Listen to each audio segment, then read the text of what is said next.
Assalamualaikum warahmatullahi wabarakatuh. Selamat sore teman-teman. Waalaikumsalam. Sore, Kevin.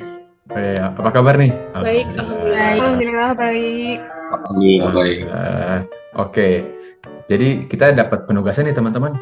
Kita diminta untuk ngelakuin benchmarking atau perbandingan antara kantor kita dengan kantor lain, khususnya oleh kantor swasta. Kayaknya akan lebih mudah buat kita ngebahas itu kalau kita tahu dulu nih kondisi kantor kita masing-masing, terutama dari segi apa yang bisa ditingkatkan lagi di kantor kita.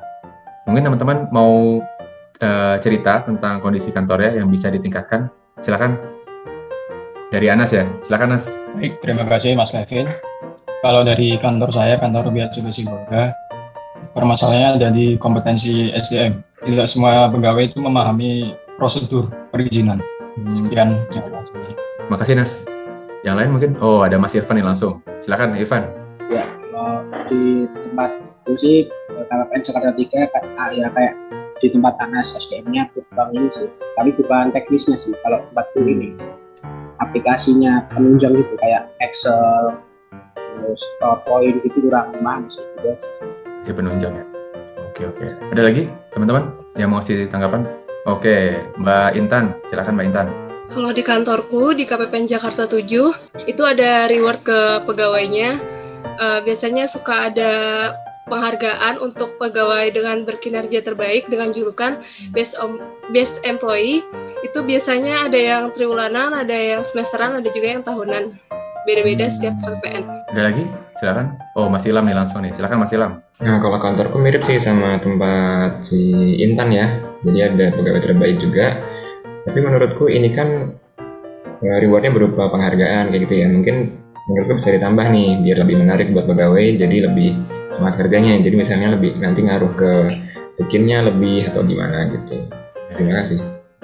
Oke, sama-sama. Menarik nih kalau udah ngomongin tukin ya. Bisa langsung berdampak nih kepada kualitas kita nih biasanya. Oke, ada lagi mungkin? Oh, Mbak Kanti langsung nih. Silakan Mbak Kanti. Kalau di kantorku sih di KPPN Jakarta 5 ya, dan mungkin KPPN yang lain. Karena sistem absen kita ini masih belum ada track lokasi, terus bisa dilakukan dari rumah ini. Jadi pegawai yang WFO ini banyak yang kurang disiplin dan datang di kantor tuh sekitaran jam 9-an. Masalah kedisiplinan ya berarti ya. Ada lagi mungkin yang mau nanggapin? Makasih Mbak Kanti. Oh, Mas Rory langsung nih. Silakan Mas Rory. Terima kasih Mas Kevin. Mungkin terkait masalah kedisiplinan ini, saya menanggapi yang disampaikan Mbak Kanti ya. Jadi kalau misalnya di DJBC dan kantor saya juga, masalah kedisiplinan terutama presensi udah pakai MyCesa. Nah di sana itu ketika kita presensi, lokasi kita udah kedetek. Jadi ketika pegawai presensi itu bakal ketahuan dia absennya di mana. Jadi aturannya setiap pegawai itu nggak boleh absen itu kalau nggak di lingkungan kantor. Mungkin hal itu bisa jadi pembelajaran juga untuk kantor-kantor yang lain. Mungkin gitu Mas Kevin. Oke. Makasih Mas Rory. Ya. Menarik ya. Kayaknya itu bisa dipraktikkan juga tuh di kantor yang belum pakai lokasi ya dalam presensi. Keren. Ada lagi mungkin yang mau cerita tentang kantornya? Oh, Mbak Isna, silakan Mbak Isna. Ya, kalau di kantorku itu di KPPN Jakarta 7 masih kurang di sistem informasinya seperti di website sama sosial media seperti Instagramnya itu masih belum berjalan. Jadi informasi yang disampaikan ke Satker itu masih kurang up to date. Jadi mereka masih sering bertanya-tanya ke pegawai. Mungkin itu aja. Masalah sistem informasi ya, menarik juga nih. Ada lagi mungkin yang mau menanggapi? Oh, Mbak Iza, silakan Mbak Iza. Sebelumnya kalau di kantorku itu di KPPN khusus penerimaan untuk penyampaian sistem informasinya sudah berjalan dengan lancar dan rutin, tetapi untuk mayoritas informasinya berasal dari kantor pusat DJPB. Untuk informasi internal kantornya pun hanya satu jenis dalam seminggu, seperti itu. Terima kasih. Ya, sama-sama Mbak Iza. Ya. Menarik ya. Kalau di kantorku sendiri sih di HIDJPB ya, Direktorat SITP, memang ada beberapa hal yang kayaknya masih bisa ditingkatkan sih. Misalnya kalau di kantorku itu dari segi kualitas atau kenyamanan dari ruangannya itu kayaknya masih bisa ditingkatkan lagi supaya bisa lebih nyaman, biar agennya bekerja juga lebih nyaman, lebih baik, dan juga bisa ningkatin kualitas pelayanan. Kira-kira kayak gitu sih kalau dari aku. Mungkin teman-teman ada yang mau nambahin? Kan tadi kita juga udah sempat diskusi nih tentang HAI ya sebelumnya. Oh, Mbak Julia ya? Silakan Mbak Julia. Ya, Jadi silakan. menurut aku, kan tadi kita udah ngobrolin HI tuh. Nah, menurut aku penting banget tuh ada ruangan santai buat pegawai. Di HI memang udah ada ruangan santainya sih. Apa sih namanya? Stress agent room kalau nggak salah. Nah, udah ada di HI, tapi kayaknya lebih bagus lagi kalau ditingkatkan lagi kenyamanannya. Kalau misalnya pegawainya lelah, kan bisa istirahat. Dan kalau misalnya nyaman, kan bisa nambahin mood buat kumpulin motivasi buat kerja gitu. Menurut pendapat aku pribadi sih gitu. Emang mood cukup berpengaruh ya biasanya buat kinerja kita ya. Ya, bagus-bagus. Iya, benar. Ada lagi mungkin yang mau nambahin? Silakan. Oh, Mas Anas, silakan Mas Anas. Terima kasih Mas Kevin. Kalau menurut aku pribadi, mungkin diperlukan seorang supervisor ya untuk pegawai-pegawai yang memegang call center supaya layanannya itu bisa diimprove, bisa ditingkatkan kembali. Ya, benar-benar. Sama pentingnya juga tuh kayak ngejaga mood ya.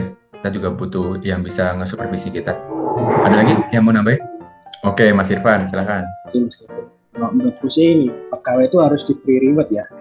Jadi dia tuh lebih semangat kerja, kayak dapat bikin tambahan tadi kayak. Iya benar. Semangat. Kalau Benar. bahkan biasanya kita senang. Oke, benar-benar yang dibilang sama Mas Irfan. Emang token tuh bisa ngasih dampak yang langsung ya kepada semangat kita bekerja ya.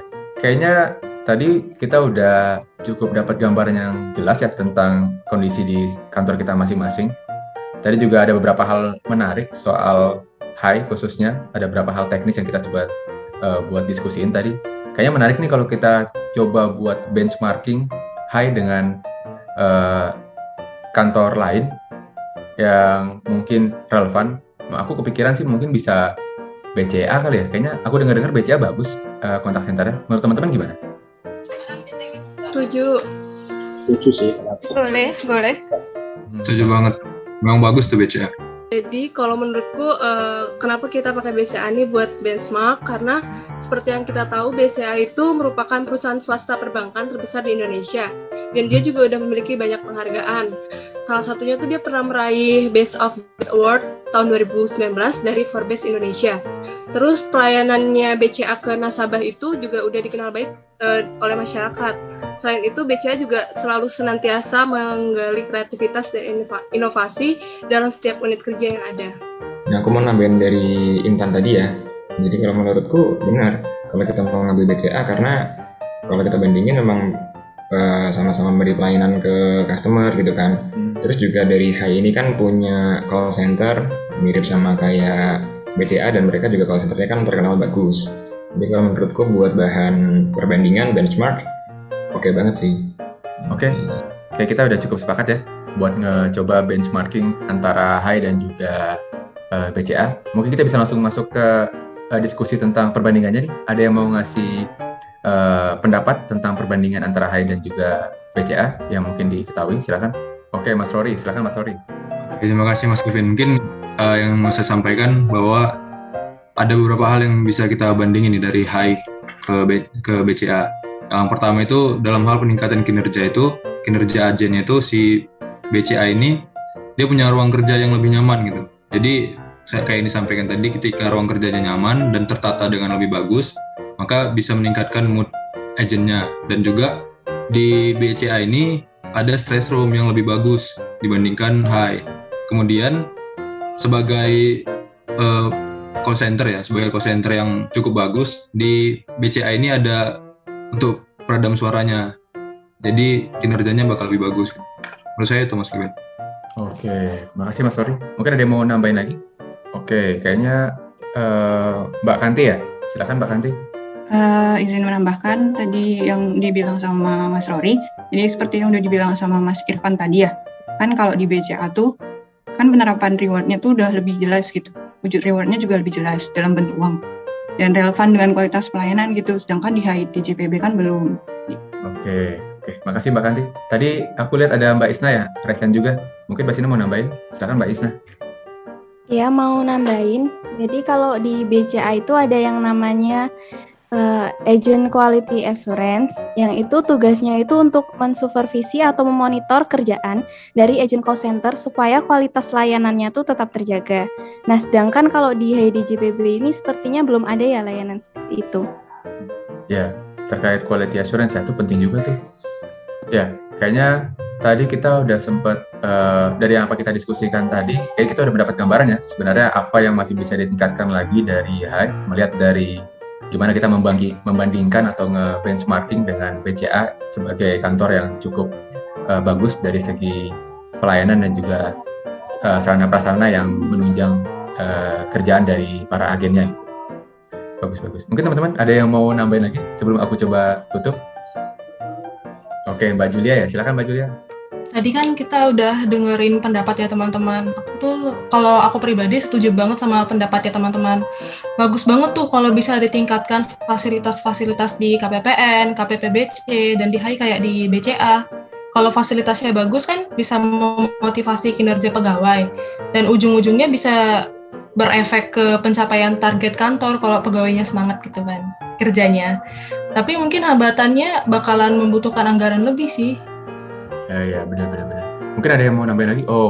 Mbak Iza nih langsung mau nambahin. Silakan Mbak Iza. Izin nambahin ya. Selain dari nambah anggaran juga perlu melakukan kayak pelatihan gitu untuk SDM-nya. Jadi kan kita perlu kayak tidak selamanya bisa melakukan pelayanan secara tatap muka. Kita juga perlu melakukan pelayanan secara online. Nah, kita perlu meningkatkan kompetensi SDM ini melalui diklat ataupun pelatihan yang lain seperti itu. Terima kasih. Oke, makasih juga Mbak Iza.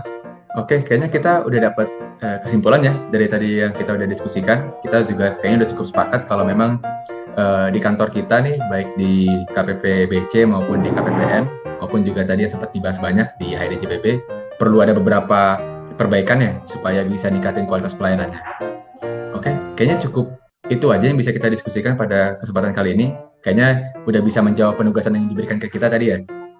Mungkin dari aku itu aja. Makasih banyak teman-teman. Wabillahi taufiq wal hidayah. Wassalamualaikum warahmatullahi wabarakatuh. Terima kasih. Waalaikumsalam warahmatullahi wabarakatuh. Terima kasih teman-teman. Terima kasih teman-teman. Terima kasih teman-teman.